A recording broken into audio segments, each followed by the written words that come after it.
हृदय महले पवन तने संकट हरने मंगल मूर्ति राम लखन सीता सहित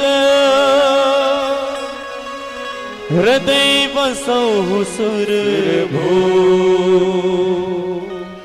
बोलिए श्याम रामचंद्र भगवान की जय हो, सद्गुरुदेव भगवान की जय हो। एक बार फिर पुनः आप सभी धर्मानुरागी भक्तजनों को बारंबार प्रणाम।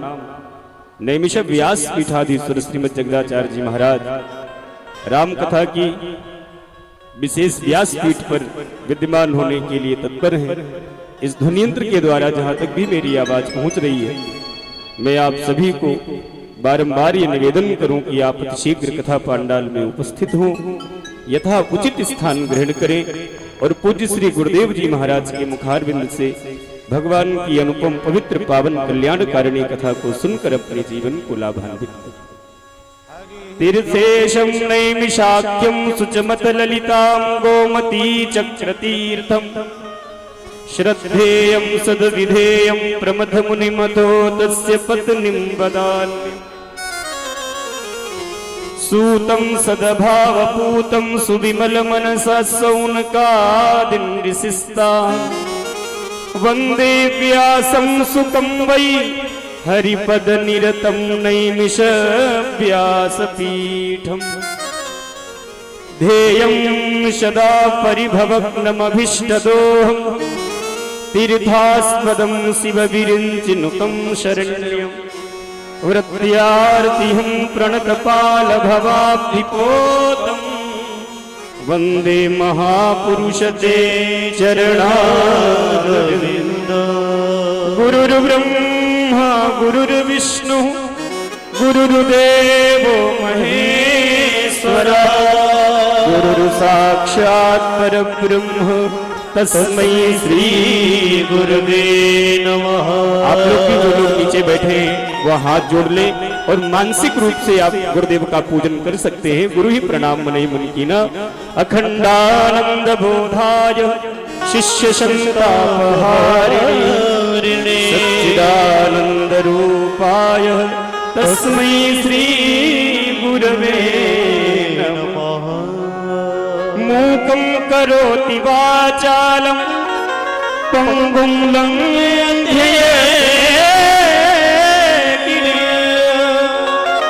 यत्कृपातमहं वन्दे परमानन्दमाधवम्।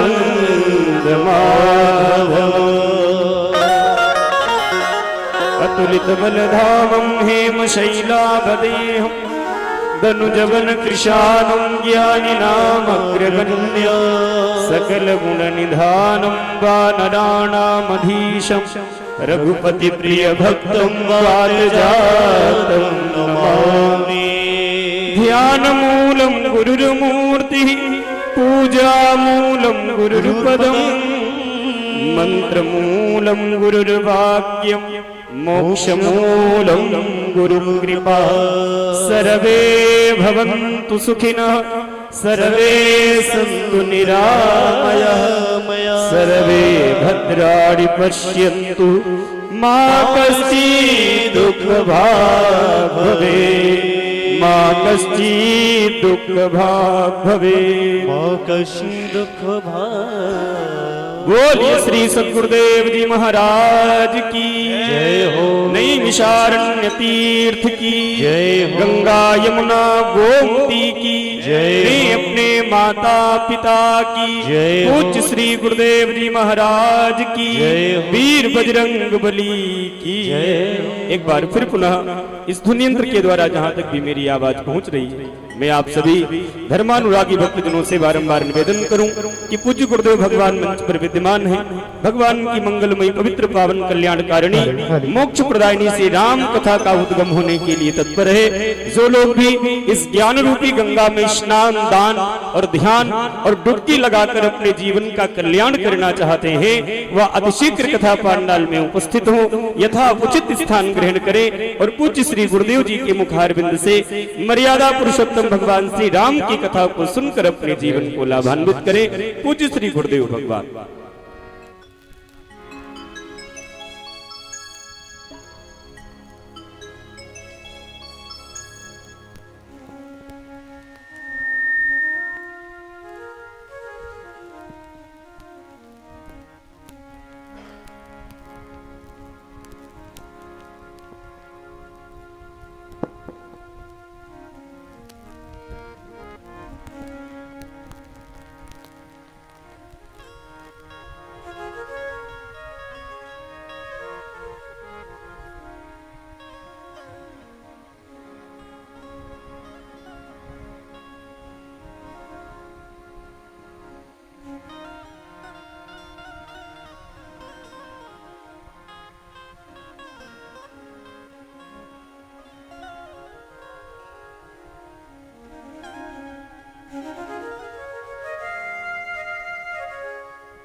सियावर रामचंद्र की जय। उमापति महादेव की जय। पवन सुत हनुमान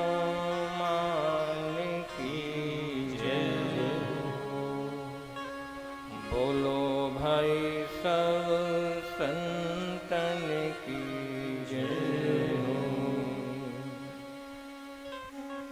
ओम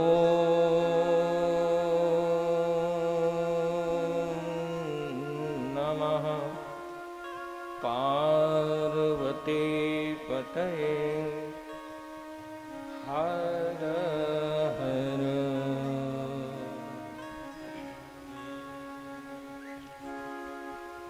राम राम सीता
सीतापतिं सुन्दरम्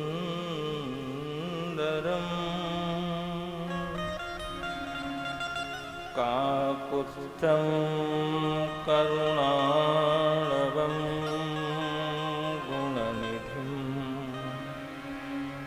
विप्रप्रियं धार्मिकम् राजेन्द्रं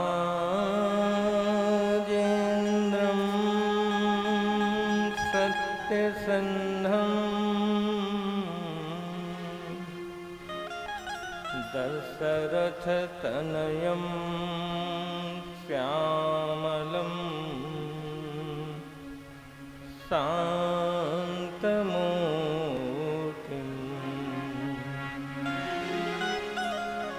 वन्दे लोकाभिरामं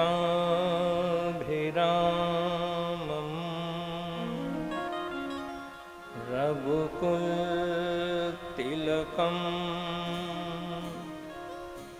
राघवं रावणादिं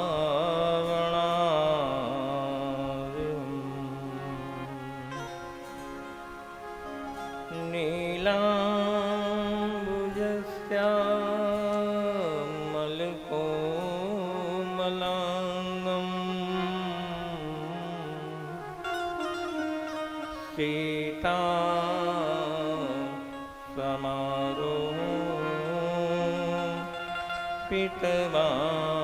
पीतवामभागम् पाणो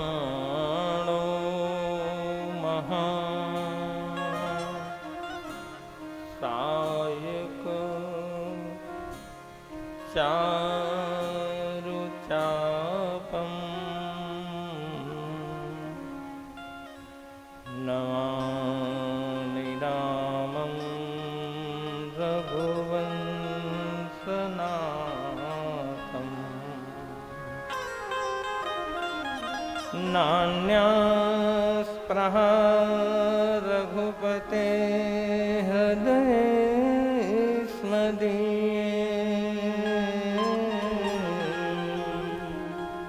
सत्यं वदामि च भवान् किलान्तरात्मा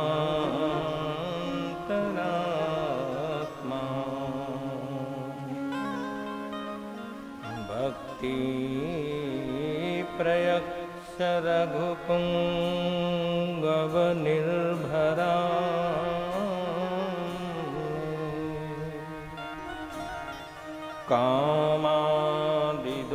कामादिदोषरहितं कुरु मानसं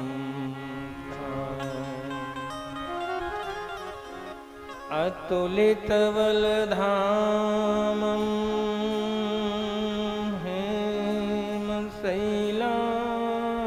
हेमशैलाभदेहं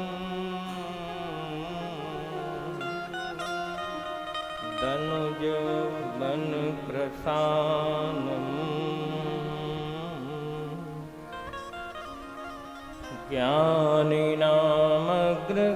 ज्ञानिनामग्रगण्यं सकलगुणनिधानं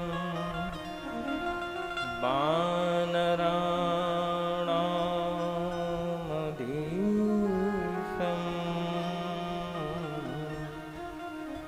रघुपति प्रियभक्तं वातजातं नमामि रघुपति प्रियभक्तं वातजातं नमामि रघुपति प्रियभक्तं वातजातं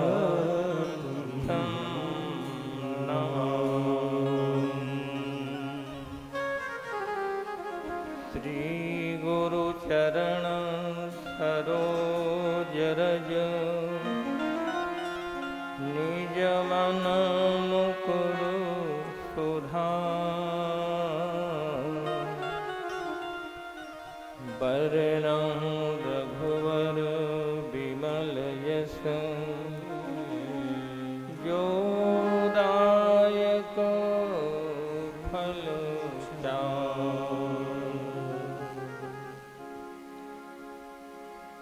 मंगल भवन अमंगल हारी मंगल भवन अमंगल हारी मंगल भवन अमंगल हारी मंगल भवन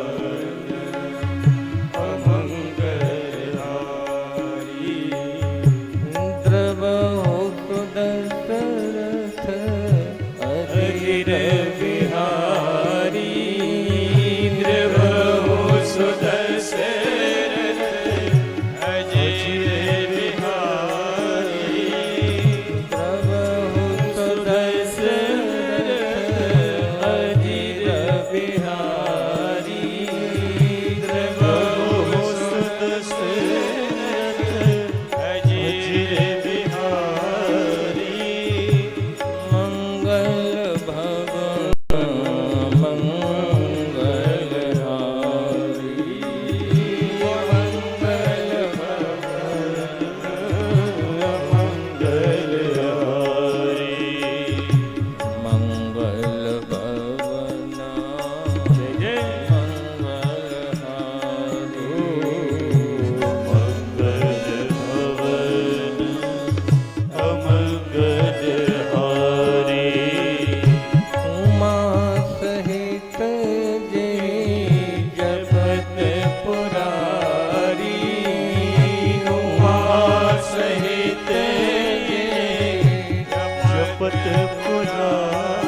कृपा करो गुरुदेव की नाई, कृपा करो गुरुदेव की नाई, कृपा करो गुरुदेव की नाई, कृपा करो गुरुदेव की नाई। जय जय जय हनुमान गोसाई, जय जय जय हनुमान गोसाई।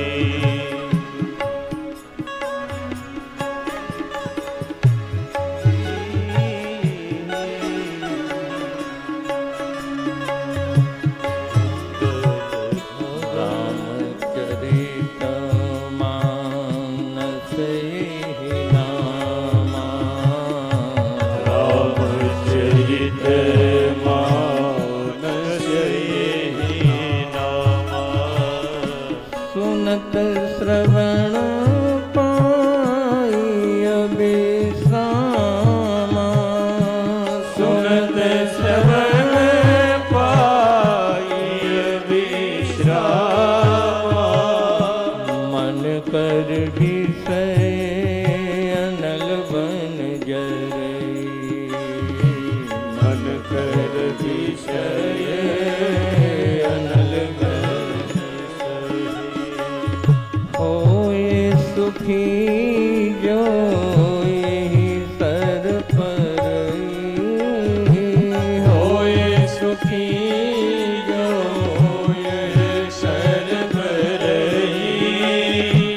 रामचरित मानस मुनि भावन, रामचरित मानस मुनि भावन, बिरत्यु शंभु सुहावन पावन, बिरत्यु शंभु सुहावन पावन, त्रिविधि दोष दुख दारिद्र दावन, त्रिविधि दोष दुख दारुण दाहन, कलि कुचाल कुल कलुष नसावन, कलि कुचाल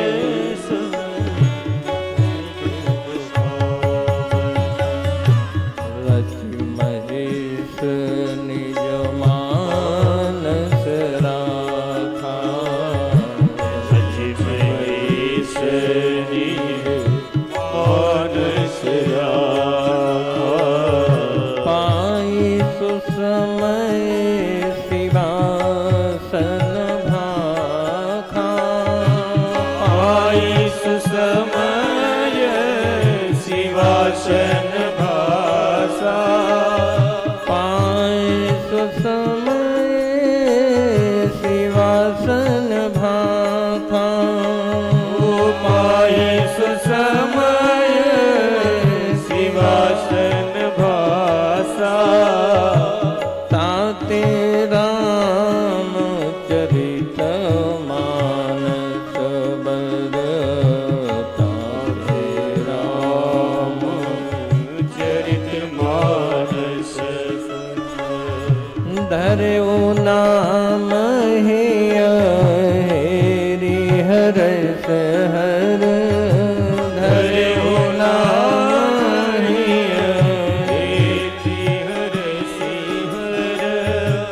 कहियों कथा सोई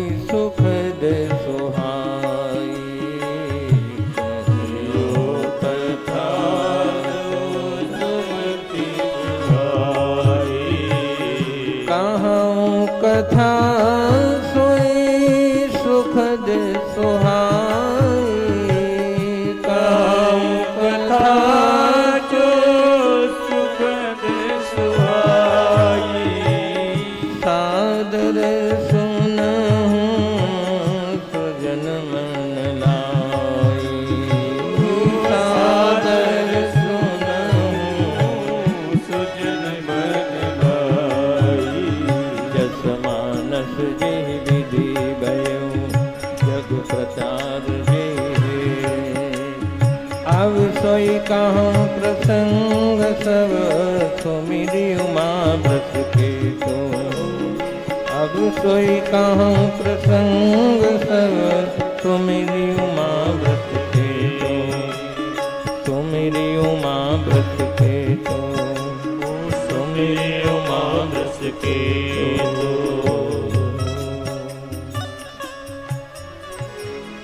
बोलिए पूज्यपाद श्री गोस्वामी तुलसीदास महाराज की। सद्गुरुदेव भगवान की। हर हर महादेव। नमः पार्वती पतये। हर हर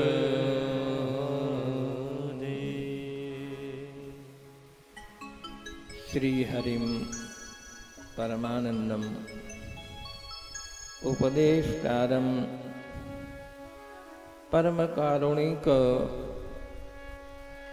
लोकाभिरामम लोक को आनंद देने वाले ऐसे राघवेंद्र सरकार के पाद पद्मों में प्रणाम।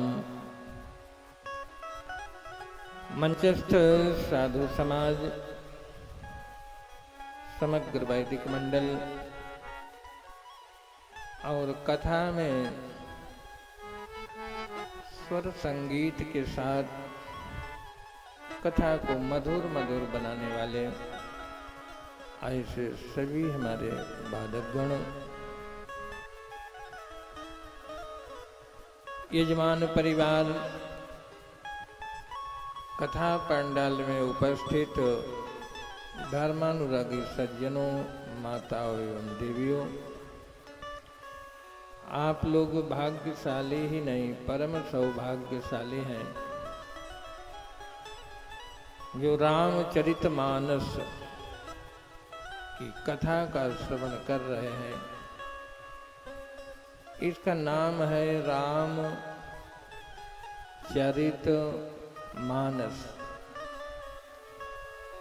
लेकिन पहले चरित, फिर मानस, फिर राम, क्रम उल्टा है। रामचरितमानस। लेकिन राम तक सीधे नहीं पहुंचोगे। पहले चरित, चरित माने चरित्र, फिर मानस,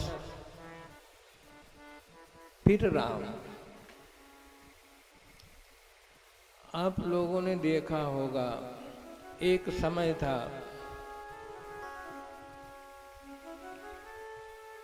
हम तो जब पढ़ते थे शहर में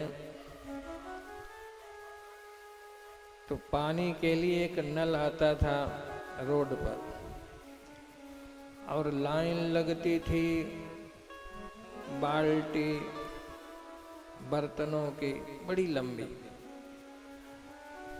और एक एक करके लोग भरते थे। कहते भैया हमको थोड़ा ले लेने दो, हमारे चाय के लिए नहीं, चला न जाए चला न जाए। और होता था ऐसा कि नल चला जाता था और आधे से अधिक लोग खाली बर्तन लेकर के चले जाते थे। कहने का तात्पर्य कि पानी की किल्लत थी, किल्लत। आज तो जगह जगह समर, नल, पानी की कोई किल्लत नहीं। लेकिन जैसे उस समय पानी की किल्लत थी वैसे ही आज चरित्र की किल्लत है। चरित्रवान ढूंढना बड़ा मुश्किल, किल्लत है। तो ये रामचरितमानस हम सबको अनुशासन में करने के लिए, चरित्र की शिक्षा देने के लिए ये राम की कथा है। महापुरुषों ने कहा है कि रामायण से जीना सीखो और भागवत से मरना सीखो। जीवन कैसे जिया जाए ये रामायण से सीखो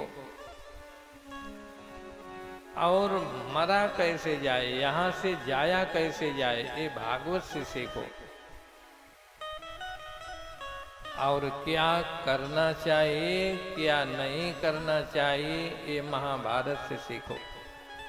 करना क्या है और क्या नहीं करना है। कुछ करना धर्म होता है, कुछ नहीं करना धर्म होता है। Do's and don't. कुछ करो ये धर्म, कुछ न करो ये धर्म। तो रामचरितमानस आप लोगों ने सुना होगा कि दैत्य और देवता मंथन करते हैं। ये संसार भी एक महासागर है और इसमें दैवी और आसुरी संपदाओं का मंथन चलता है। काय के लिए चलता है? अमृत के लिए। प्रयास तो यही है। देवताओं और दैत्यों ने मंथन क्यों किया? कि अमृत मिले। लेकिन मिला क्या? पहले क्या मिला मंथन से? विष।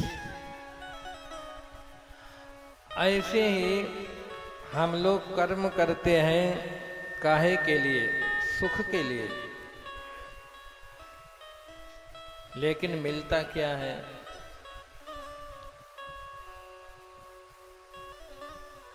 विदुर जी ने मैत्रेय जी से प्रश्न किया कि करोत कर्माणि सुखानि लोके।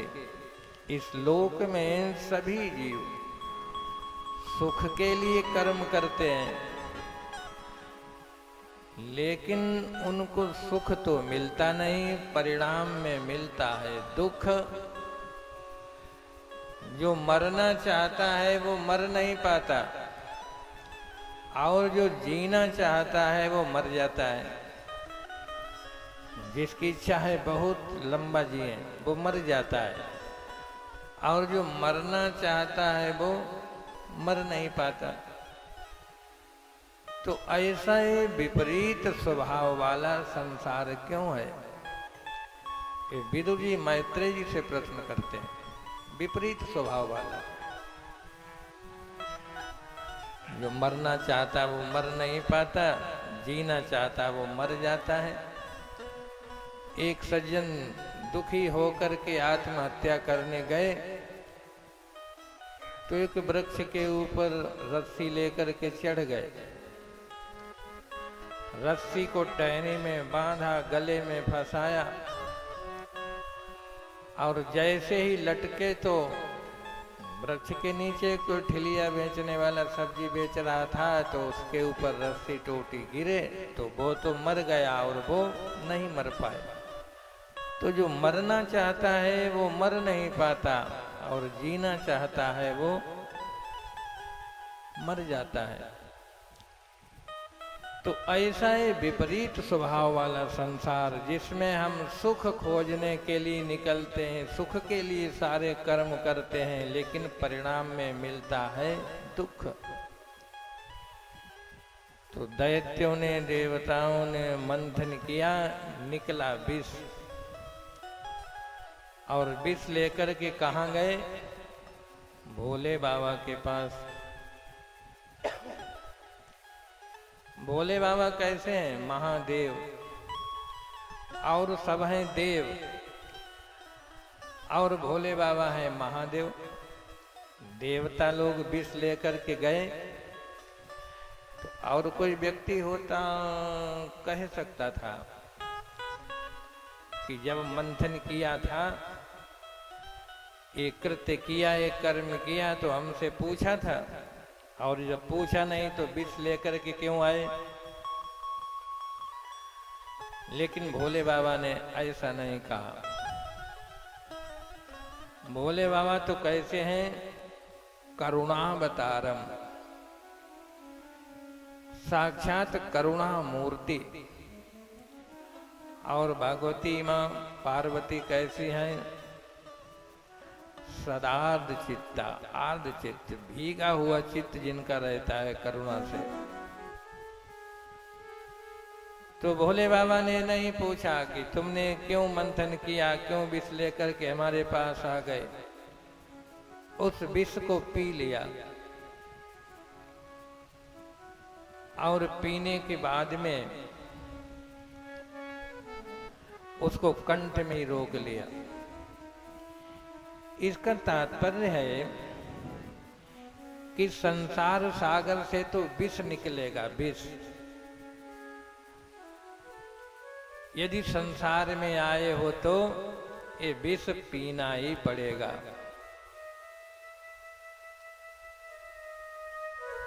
दुनिया में अगर आए हो तो जीना ही पड़ेगा, और जीवन है अगर विष तो पीना ही पड़े। ये सबको पीना पड़ता है। लेकिन रामचरितमानस कहती है कि यदि विष पीने का अवसर आ जाए तो उसको अंदर मत जाने दो, कहाँ कंठ में ही रोक लो। विष क्या है? किसी ने तुमसे ऐसा बोल दिया, कोई ऐसा तुम्हारे साथ व्यवहार किया विषाक्त। जो दुष्ट होते हैं उनकी वाणी, उनके बड़े तीखे शब्द होते हैं। और तुम्हारे जीवन में साधना है, भजन है, तुम भजन करते हो, तो तुम्हारे भजन की परीक्षा के लिए ही भगवान कोई दुष्ट भेज देते हैं, दुष्ट। और दुष्ट ने तुमसे दो चार शब्द कहे और तुम वो विष को निगल गए, तो तुम्हारे भीतर की साधना को, भीतर की शांति को सब कर देगा, विक्षेप पैदा कर देगा।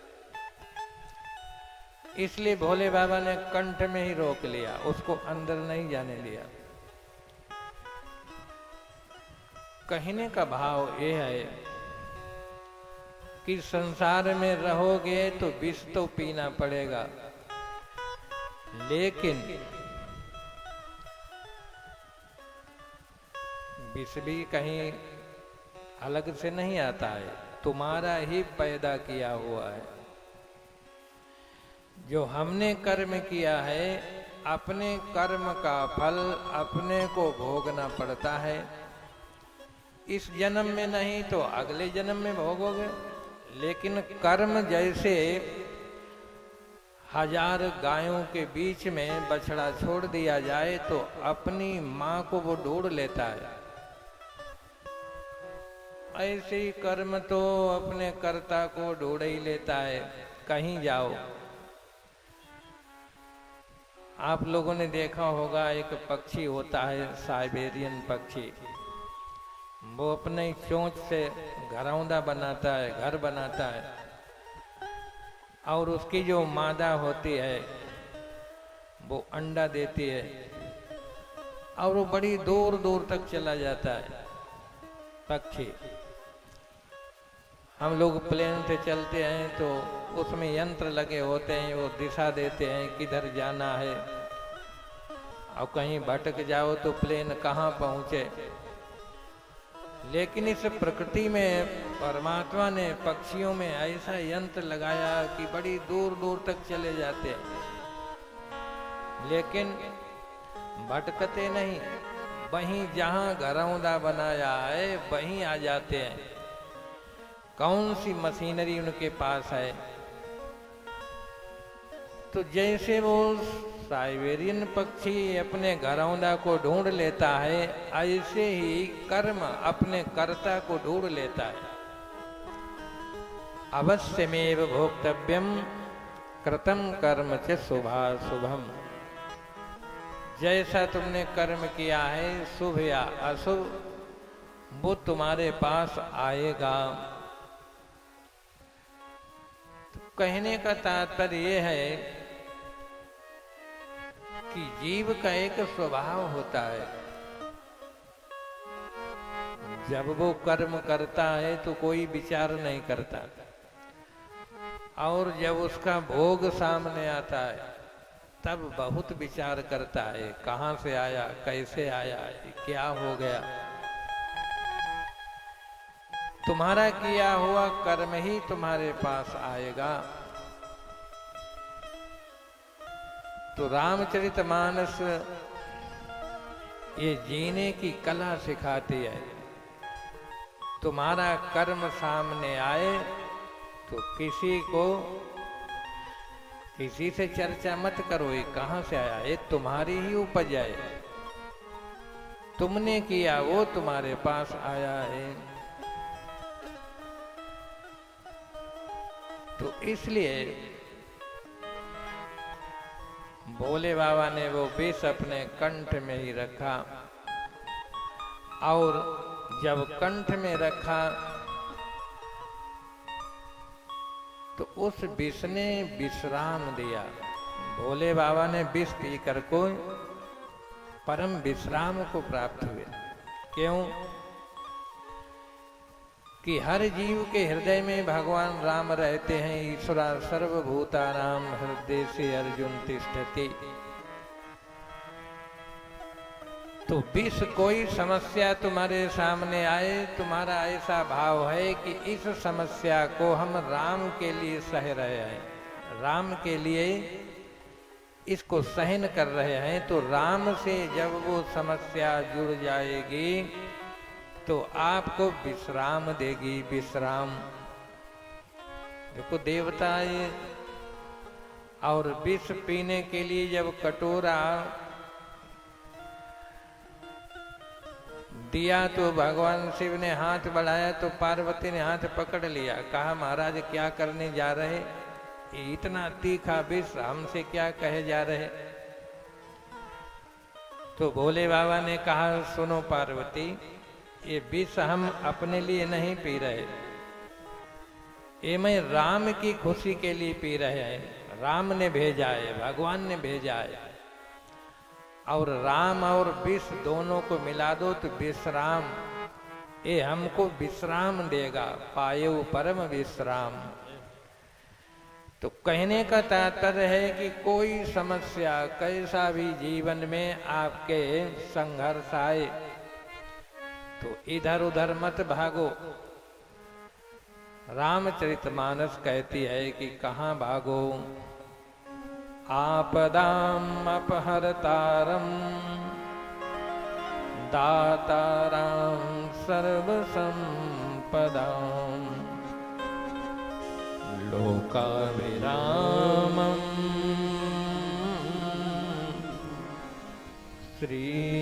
श्रीरामम भूयो भूयो नमाम्यहम्। भगवान के चरण कमल कैसे हैं? आपदाम अपहरतारम, समग्र आपदाओं का तत्क्षण हरण कर लेते हैं। और दाताराम सर्व संपदा, जैसी संपदा तुमको चाहिए, जिस तरह की संपदा चाहिए वो भगवान के पावन चरण आपको प्रदान कर देंगे।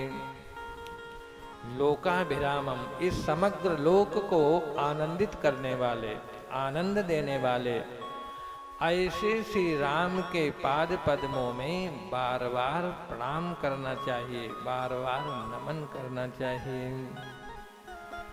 तो भगवान की शरण में जाना चाहिए।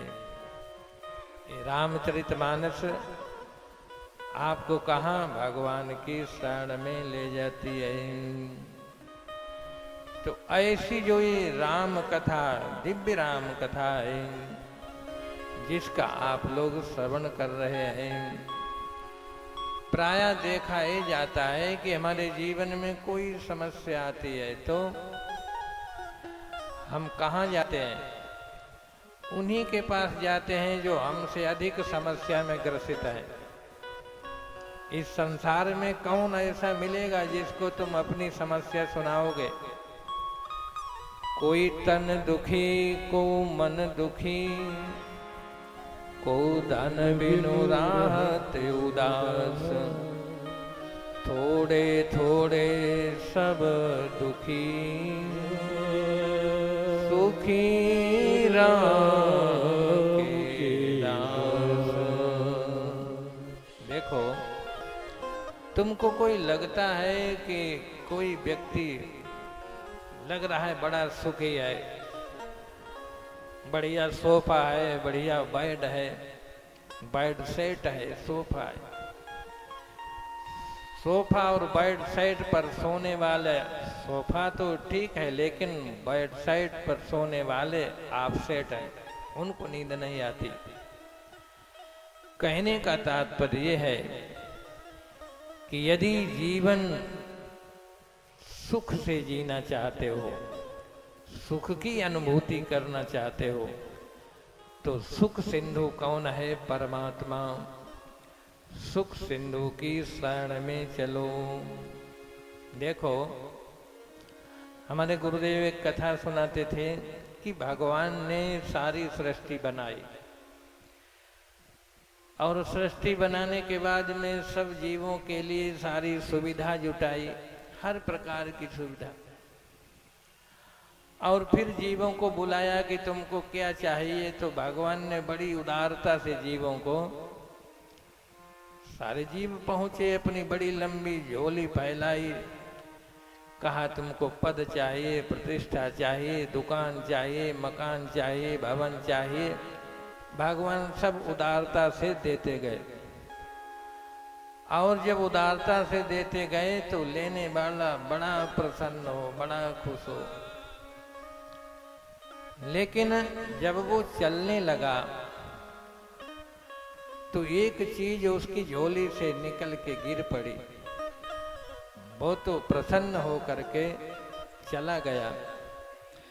भगवान ने जो वस्तु गिरी तो उसको अपने चरणों से दबा लिया, पैर से दबा लिया।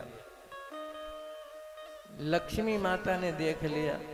लक्ष्मी माता ने कहा, प्रभु इतने उदार हो, इतनी उदारता से आपने इसको दिया, लेकिन सज्जन होते हैं तो किसी की कोई चीज धोखे से गिर जाए तो कहते भैया उठा लो, तुम्हारी गिर गई, और आपने इसको अपने चरणों से दबा लिया।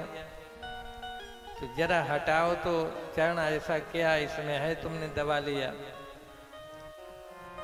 तो ऐसे जब कहा तो भगवान ने चरण हटाया तो और कुछ नहीं था, वो चरण के नीचे शांति, शांति को भगवान ने दबा लिया था जो गिर गई थी।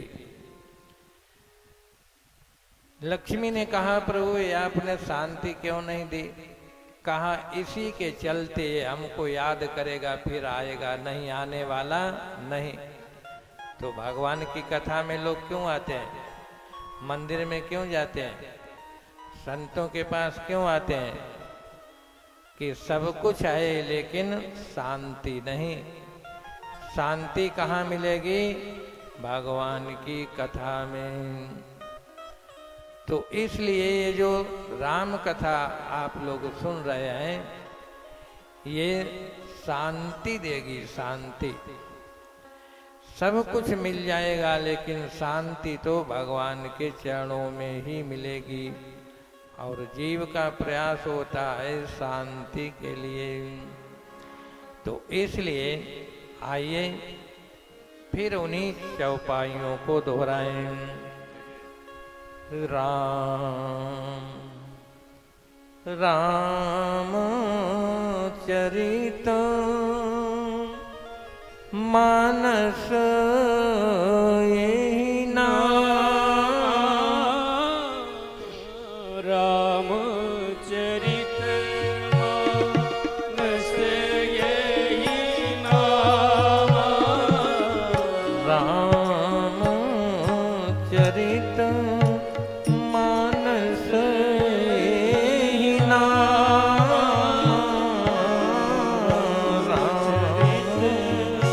मानस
रामचरितमानस।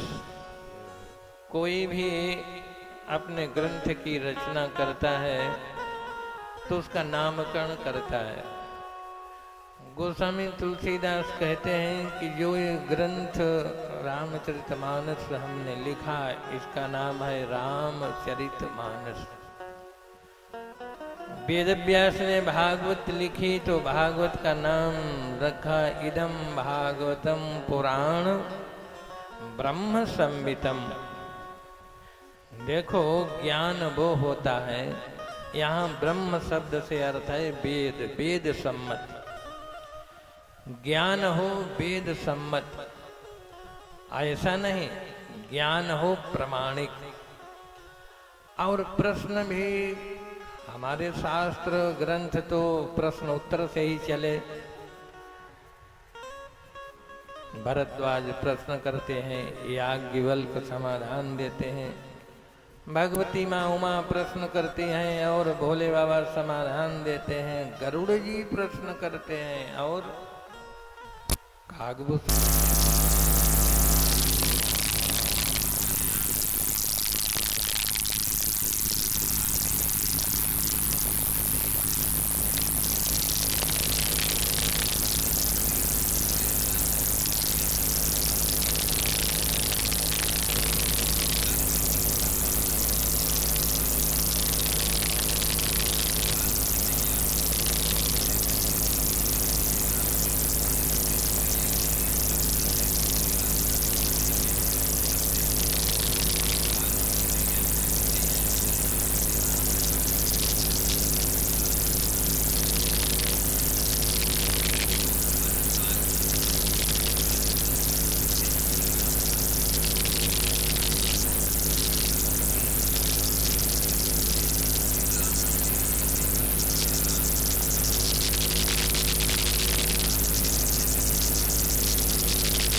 भी प्रणाम हो जाता।